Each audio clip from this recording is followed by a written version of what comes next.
En los anteriores capítulos de Reyes, todo comenzó con la grandeza del rey Salomón, cuya sabiduría y poder elevaron a Israel a su máximo esplendor. Construyó el templo de Jerusalén, acumuló riquezas y estableció alianzas con los grandes reinos de su tiempo. Pero su decadencia espiritual marcó el inicio de la caída. Tras su muerte, el reino se fracturó en dos: Israel en el norte y Judá en el sur. Luego vimos cómo la división llevó a una era de traiciones y guerras. Reyes ambiciosos se disputaron el poder, ignorando las advertencias de los profetas. Las alianzas se quebraron y la lucha por el poder alcanzó su punto más oscuro. Mientras el norte se precipitaba hacia la destrucción, en el sur, un puñado de fieles se aferraba a la esperanza. Israel, el reino del norte, había probado la gloria: reyes poderosos, victorias militares, ciudades prósperas. Judá, en el sur, había mantenido encendida la llama de la promesa, con el templo de Salomón como su centro sagrado. Pero todo eso estaba a punto de arder, literalmente. Este es el capítulo más oscuro de toda la historia de los reinos de Israel y Judá. Un relato de traiciones, profetas ignorados, reyes arrogantes y enemigos despiadados. Cuando el juicio de Dios se hizo inevitable, ni el oro del templo, ni la sangre de David, ni los gritos del pueblo pudieron detener lo que venía. Asiria primero, luego Babilonia, imperios implacables, instrumentos de una justicia divina que llevaba siglos gestándose.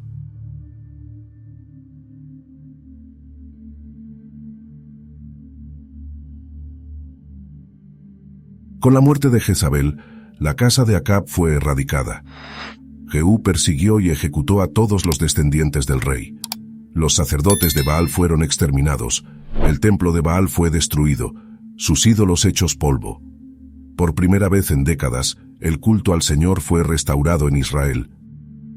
Pero aunque Jehú cumplió la voluntad de Dios, su corazón nunca fue completamente fiel.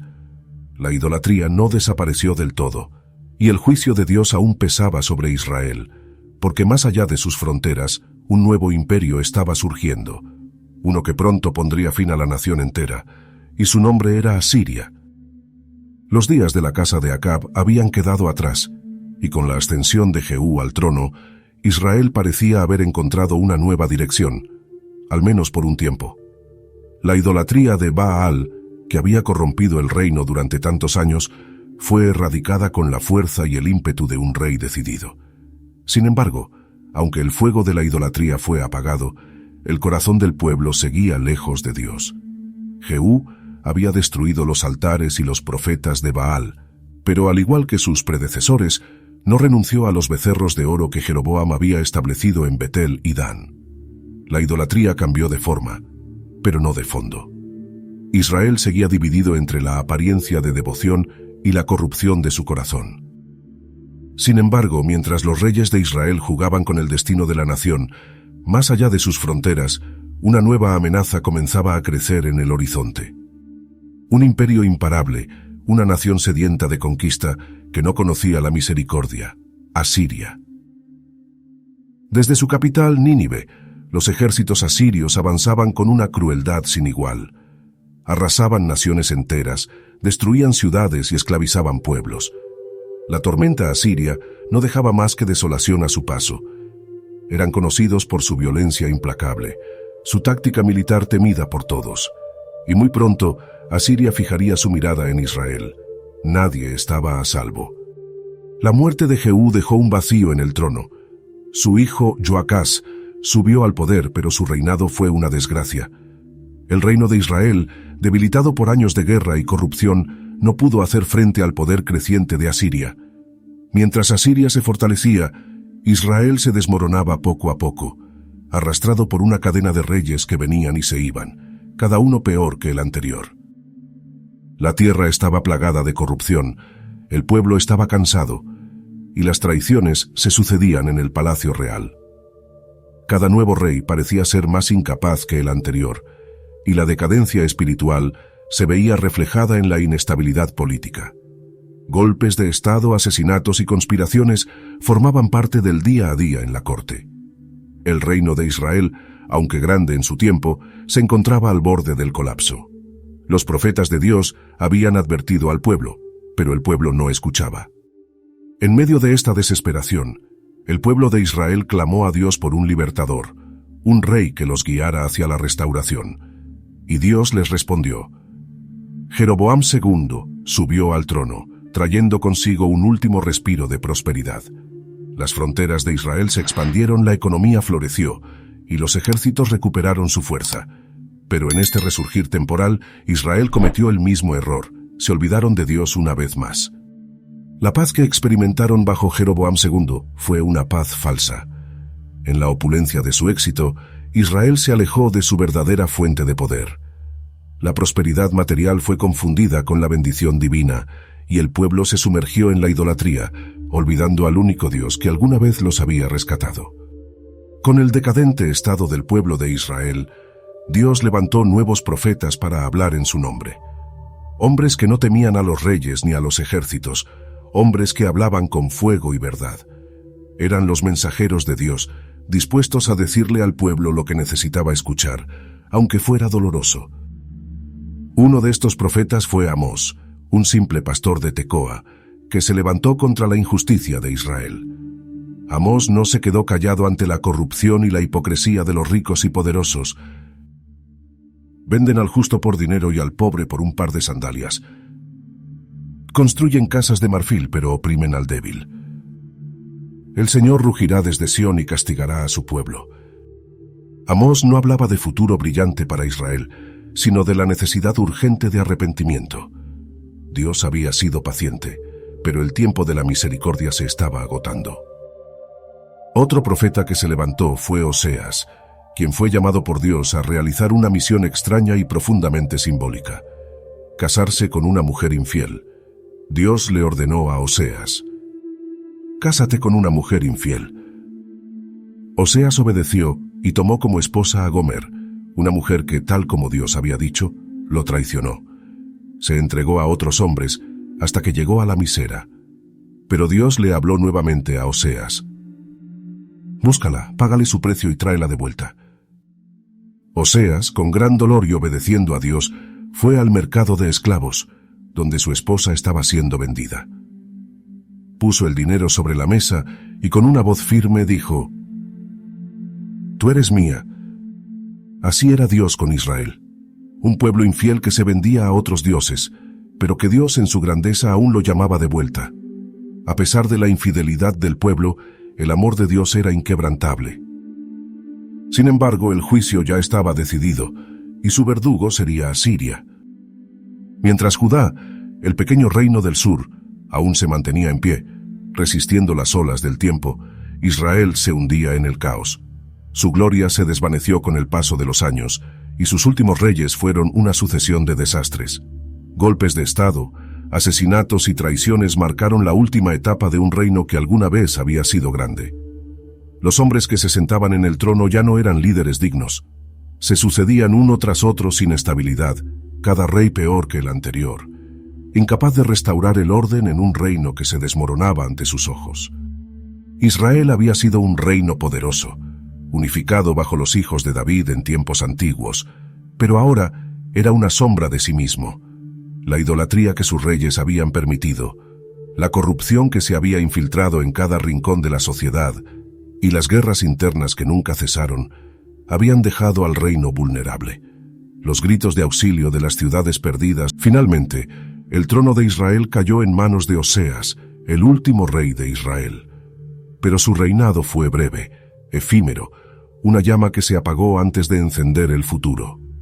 Oseas intentó resistir la presión que se cernía sobre su reino, y en su desesperación buscó un aliado improbable en Egipto, esperando que la antigua gran potencia del Nilo pudiera salvar a Israel de su destino inevitable, pero sus esfuerzos fueron en vano. Asiria, bajo el liderazgo de Tiglat-Pileser III, era una máquina de guerra imparable que no perdonaba a los débiles. Al final, Oseas no pudo detener lo que ya estaba sellado. Asiria lo capturó, y con él, la última esperanza de Israel. La ciudad de Samaria, la capital del reino del norte, fue sitiada. 3 largos años de sitio se extendieron como una agonía interminable. El hambre, la desesperación y el terror se apoderaron de los habitantes de la ciudad. Las reservas de comida se agotaron, Las calles quedaron vacías y el miedo se apoderó de los corazones de todos. Samaria, la ciudad que alguna vez fue la joya del reino, se convirtió en un campo de ruinas. El sitio fue una tortura psicológica y física para los habitantes. La noche parecía interminable, con la constante amenaza de muerte sobre sus cabezas. Finalmente, cuando los muros de Samaria cedieron ante el asedio asirio, los soldados asirios, como un enjambre de langostas, irrumpieron en la ciudad. La violencia fue imparable. Los soldados mataron, saquearon y destruyeron todo lo que quedaba. La ciudad que alguna vez representó la fortaleza de Israel ya no existía. El reino de Israel dejó de existir, y con él, las 10 tribus del norte desaparecieron en el mar de la historia. Las 10 tribus del norte fueron arrancadas de su tierra, arrancadas de sus hogares y esparcidas por el vasto imperio de Asiria. Ya no había una nación unificada, solo fragmentos de pueblos dispersos, llevados al exilio como una sombra perdida en la oscuridad.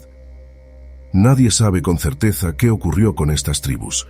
Algunos creen que se mezclaron con otras naciones, perdiendo su identidad y desvaneciéndose en las arenas del tiempo. Otros aún creen que, en algún rincón olvidado del mundo, las tribus perdidas de Israel aún existen, ocultas en las sombras de la historia, esperando ser encontradas. Pero lo que es cierto es que Israel dejó de ser un reino. La tierra prometida fue despojada de su pueblo, y la gloria de Israel desapareció para siempre. Solo quedaba Judá, el reino del sur, que, aunque aún se mantenía, ya se encontraba en la mira de los próximos imperios que se alzaban en el horizonte. El destino de Judá estaba sellado. Si Israel había caído ante Asiria, Judá en algún momento también caería ante Babilonia. Los pecados de Israel fueron el preludio de lo que le esperaba a Judá. La desobediencia y la idolatría que habían desangrado a Israel se estaban incubando también en Judá. Aunque Judá resistiría por un tiempo más, su caída era inevitable. Israel ya no existía.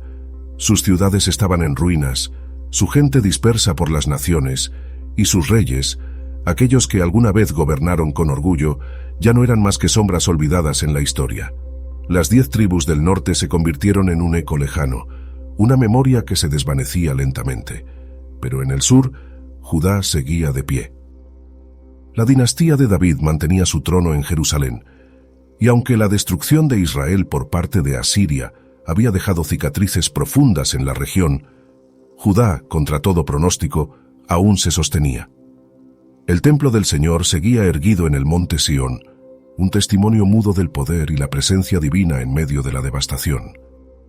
Pero Judá no resistía porque fuera más fuerte, ni porque sus reyes fueran más sabios. No, la razón por la que Judá permaneció en pie mientras Israel caía era mucho más profunda. Dios tenía un plan para Judá, un plan que aún no había sido cumplido, pero que ya estaba en movimiento. Los reyes de Judá pasaban de uno a otro, alternando entre la obediencia a Dios y la corrupción total. Algunos, como el rey Ezequías, buscaron a Dios con todo su corazón, y como resultado, vivieron milagros extraordinarios.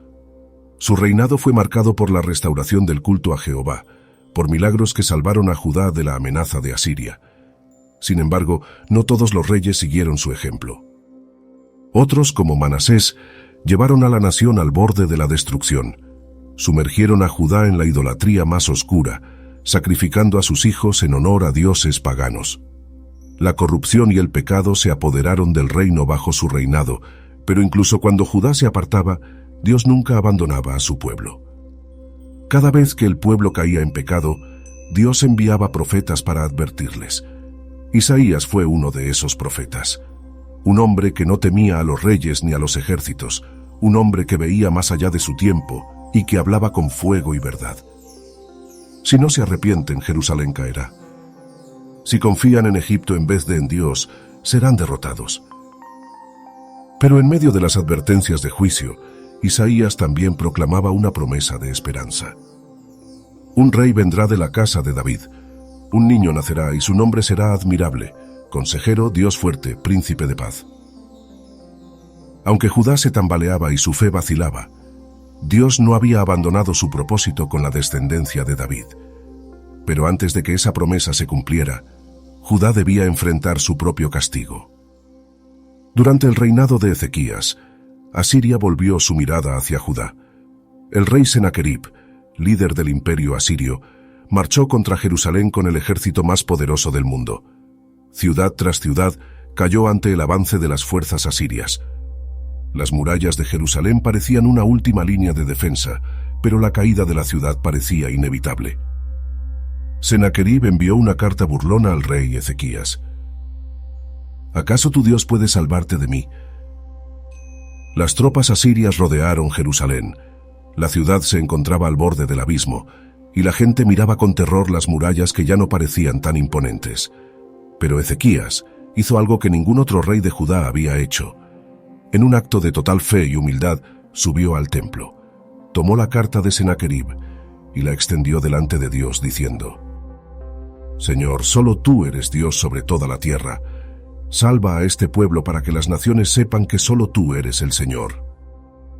Esa misma noche, el profeta Isaías llevó la respuesta de Dios. No caerán, el Señor mismo peleará por ustedes. Y entonces ocurrió el milagro. Mientras los soldados asirios dormían en su campamento, un ángel del Señor descendió en la oscuridad. Nadie vio al ángel, pero el poder de Dios se desató en silencio. Esa noche, la ira de Dios pasó por el campamento de los asirios. Cuando el sol salió al día siguiente, 185.000 soldados asirios yacían muertos en sus tiendas. Senaquerib despertó, y ante sus ojos estaba el horror. Su ejército, el más poderoso de la tierra, había sido destruido sin que una sola flecha fuera disparada. Aterrorizado, ordenó la retirada inmediata. El rey asirio regresó a Nínive, humillado, y años después, mientras adoraba en el templo de su dios Nisroch, sus propios hijos lo asesinaron. Dios había librado a Judá, pero la paz no duraría mucho. Asiria había sido derrotada, pero una nueva amenaza se alzaba en el horizonte, una potencia aún más despiadada. Babilonia estaba en ascenso, y su llegada cambiaría para siempre el destino de Judá. El imperio asirio, la pesadilla de Israel y Judá, ya no existía. Dios derribó a Asiria como una torre de arena, y en su lugar Babilonia surgió del oriente.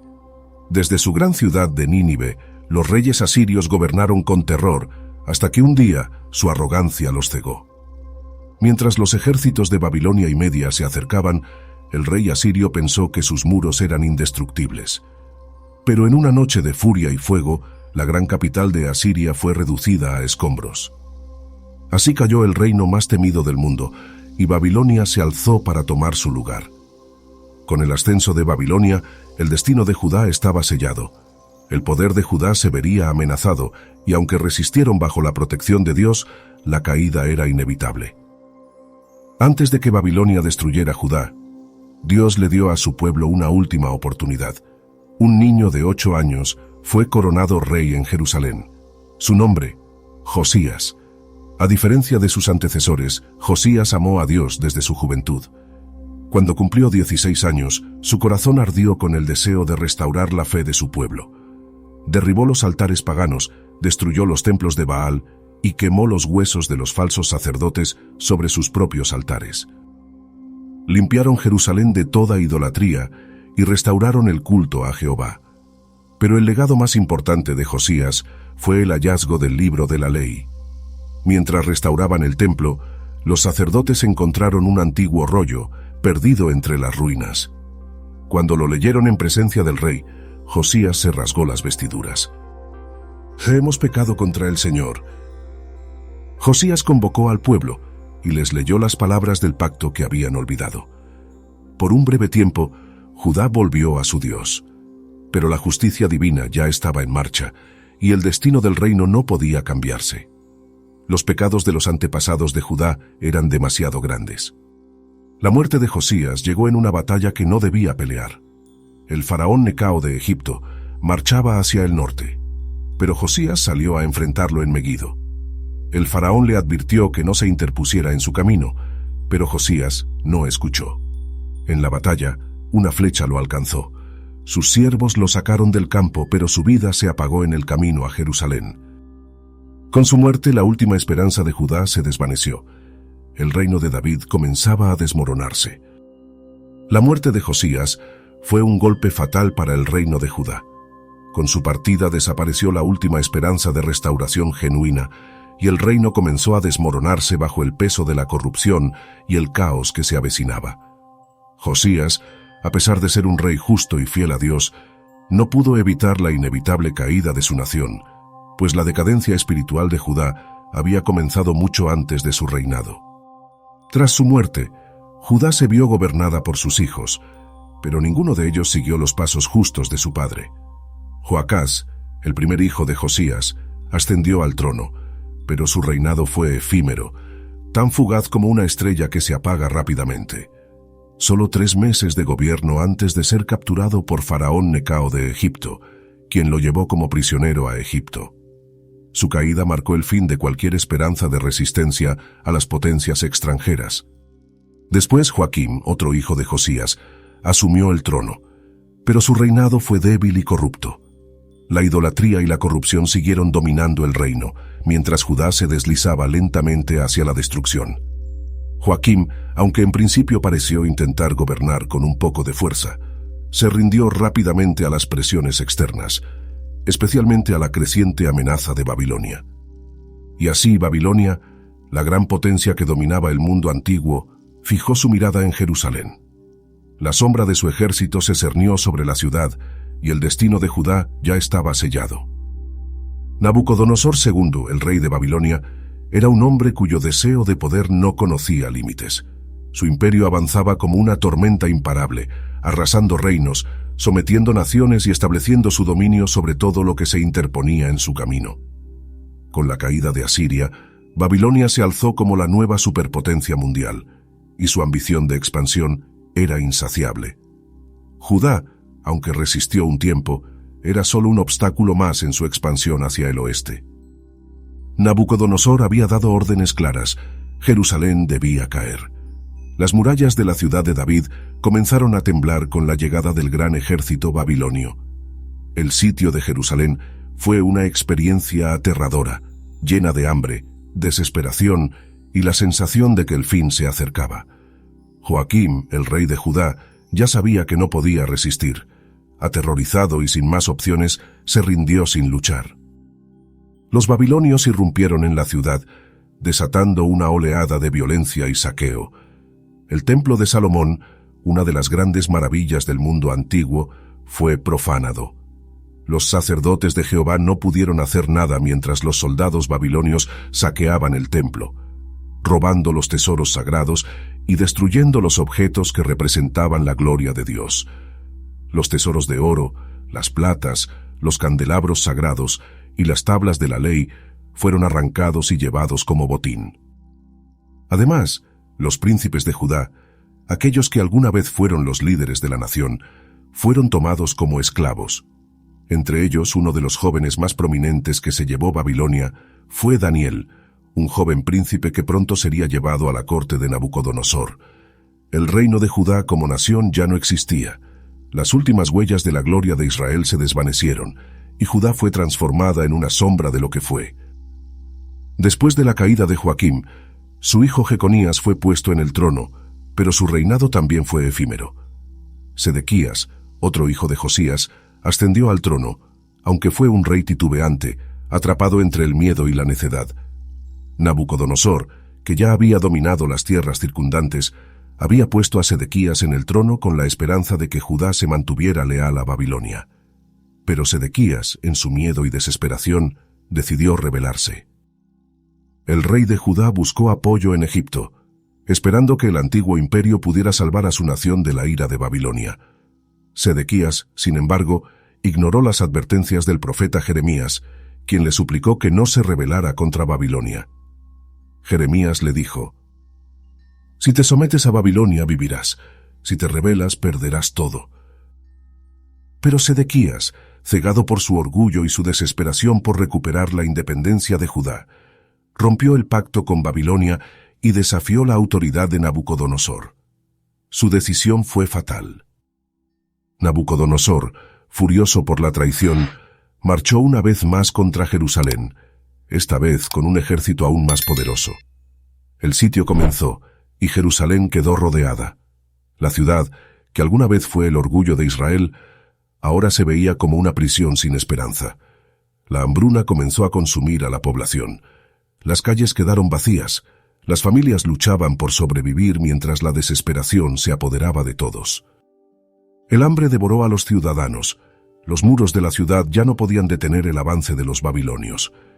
Jerusalén, una ciudad que había resistido a tantos enemigos a lo largo de los siglos, fue finalmente derribada. El último rey de Judá fue derrotado y el reino dejó de existir. Judá, que alguna vez estuvo bajo la dinastía de David, fue borrada de la faz de la tierra y su pueblo fue desterrado al exilio. El destino de Judá estaba sellado y el ciclo de caída y restauración que Dios había prometido se cumplió, aunque de manera amarga, con el juicio sobre Judá y su pueblo exiliado. Después de un largo año y medio de resistencia, los muros de Jerusalén finalmente cedieron. Durante meses, los babilonios habían sitiado la ciudad, con un cerco implacable que había dejado a los habitantes al borde de la desesperación. La comida escaseaba, las condiciones de vida eran insoportables, y la ciudad había caído en una especie de letargo fatal. El ruido de la batalla era constante, las barricadas de defensa caían una tras otra, y los gritos de los caídos resonaban por los pasillos vacíos de las antiguas murallas. Los babilonios avanzaban sin piedad, como una marea de fuego que todo lo devoraba. Cuando finalmente las murallas sucumbieron al peso del ejército caldeo, los soldados babilonios irrumpieron en la ciudad como una marea destructiva. Sus pasos resonaban como el retumbar de un trueno que no perdonaba. La ciudad, que alguna vez fue una joya brillante en el reino de Judá, se convirtió en una llama viva de destrucción. Los templos fueron saqueados con furia, los altares profanados y destruidos. Las casas de los ciudadanos fueron incendiadas y las calles se llenaron de cadáveres de aquellos que no habían tenido la suerte de escapar. Los nobles, que habían creído en la invulnerabilidad de Jerusalén, intentaron huir a través de las puertas secretas y salidas ocultas de la ciudad.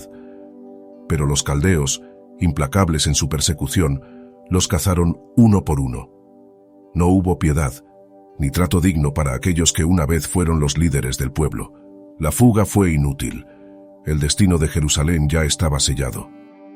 El rey Sedequías, último monarca de la dinastía de David, pensó que aún podía escapar de la furia de los babilonios. En una desesperada tentativa por salvar su vida y la de su pueblo, decidió huir de noche, en secreto, a través de una de las salidas ocultas que había dejado preparada. Su corazón palpitaba con miedo y esperanza, pero al salir de la ciudad, su destino se selló. Cerca de Jericó, en las sombras de la noche, los soldados babilonios lo rodearon. Sedequías fue capturado. No pudo huir. Fue arrastrado de vuelta a Jerusalén, donde el rey de Babilonia, Nabucodonosor, ya esperaba su llegada con una mirada fría y distante. No hubo palabras. El rey babilonio no tenía necesidad de hablar, su presencia lo decía todo. Su victoria ya estaba asegurada, y no iba a permitir que Judá mantuviera un atisbo de dignidad en la derrota. Nabucodonosor dio una señal, un gesto que no dejó lugar a dudas. Los soldados babilonios tomaron a los hijos de Sedequías, los príncipes de Judá, y los ejecutaron ante los ojos de su propio padre. El dolor de la escena fue más profundo que cualquier herida física, pues fue el último golpe a la dignidad de un rey caído. Después, con una ferocidad silenciosa, le arrancaron los ojos a Sedequías. El rey de Judá ya no vería nunca más el reino de sus ancestros. Fue caminado en cadenas, ciego, derrotado, humillado, llevado a Babilonia para pasar el resto de sus días en la oscuridad de su derrota. Así terminó la última dinastía de David, marcada por la tragedia y la desolación. Mientras Sedequías caía en manos de los babilonios, el ejército de Babilonia se dirigió a uno de los símbolos más importantes de Israel, el Templo de Salomón. El templo, que había sido una maravilla arquitectónica y el corazón espiritual de Judá, se convirtió en el objetivo final de la furia babilónica. La gloria de Israel sería destruida ante los ojos de los habitantes que aún resistían en las murallas de Jerusalén. El templo, antes lleno de oro, plata y un incienso sagrado que ascendía hacia el cielo, fue incendiado. Las columnas de bronce, que representaban la fortaleza espiritual de la nación, fueron derribadas sin misericordia.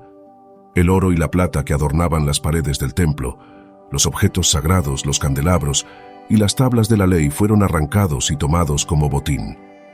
El humo se alzó sobre Jerusalén, una columna que se elevaba hacia el cielo mientras la ciudad se desmoronaba. Los gritos de desesperación resonaban entre las ruinas, mientras las llamas consumían lo que quedaba de la ciudad santa. El reino de Judá, que alguna vez fue un testamento de fe, había llegado a su fin. Jerusalén, la ciudad que había sido el centro de la adoración a Dios, ya no existía como la conocían. El templo de Salomón, la obra de la gloria de Dios y el símbolo de la presencia divina, se desvaneció en cenizas. El reino de Judá, que resistió por siglos, había dejado de existir.